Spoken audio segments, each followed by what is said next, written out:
Well, this new year, 2024, is set to see dozens of elections held around the world, including in Russia, the U.S., South Africa, the U.K., India, and Taiwan.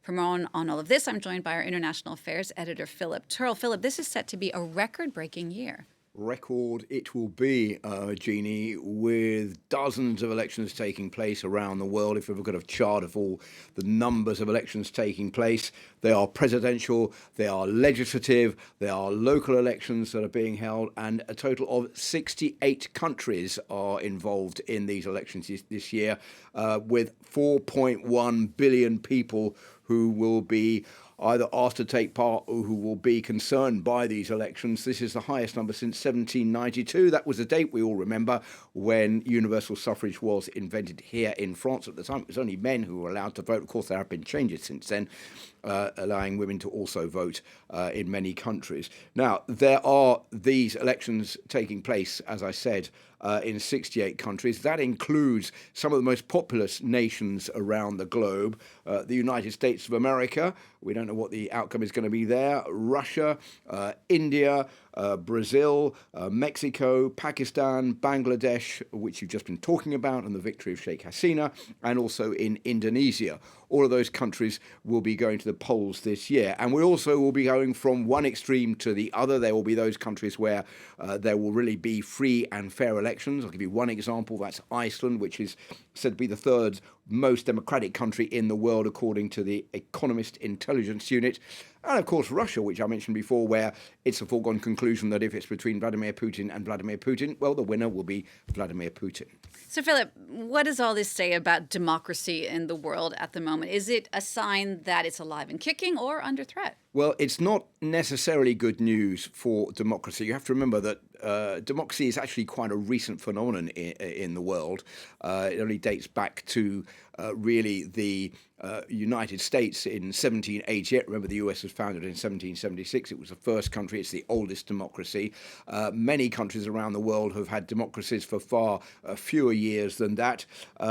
50 years or less concern half of the world's democracies. 90 countries are said to have free and fair elections out of 180 countries in all, but only 10 have had democracies for more than 90 years, and 20 have been democracies for only 18 years or less, which basically means that countries like South Africa, for example, and also in Indonesia or in Mexico can remember before there was democracy in their country and when they weren't allowed to vote.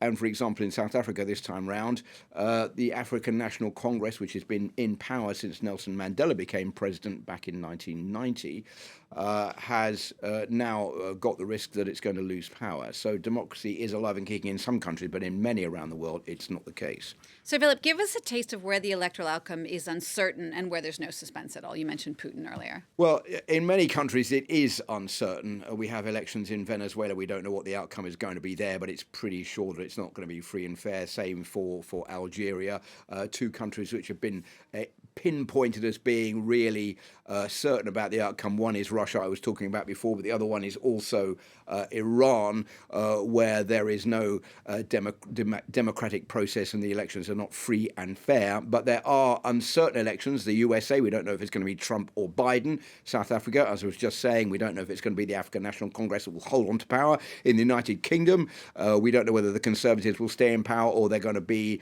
dislodged by the Labour Party of Sir Keir Starmer. And here in Europe, the European parliamentary elections are going to take place this year. What nobody knows is how far the European Union is going to move to the right. Will we see a surge in interest for far-right parties, more parties that are in favour of clamping down against illegal immigration? All of these are issues that are being discussed right now. So democracy is under threat. Democracy is alive and kicking, but it has to be kept under a watchful eye.